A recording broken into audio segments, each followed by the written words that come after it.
Հավատքի բանկի գրքույկը, օր հոկտեմբերի 30 Եվ ձեզ վրա մաքուր ջուր պիտի սրսկեմ, և մաքուր պիտի լինեք, ձեր բոլոր պղծություններից ու ձեր բոլոր կուրքերից պիտի մաքրեմ ձեզ։ Եզեկիել 36-25 խոսք։ Ինչ ուրախություն է սա, նա ով մաքրեց մեզ Հիսուսի արյունով կմաքրի նաև մեզ Սուրբ Հոգու ջրով։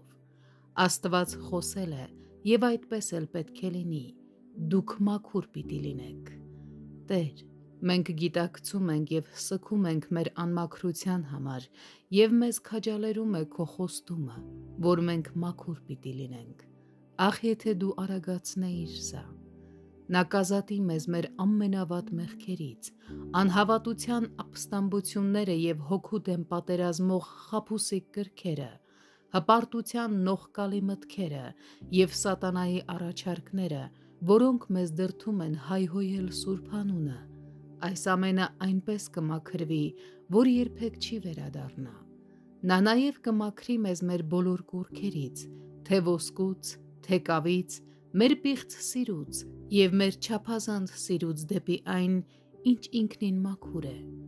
Այն, ինչ մենք աստվածացրել ենք, կամ կկտրվի մեզանից, կամ մենք կկտրվենք դրանից։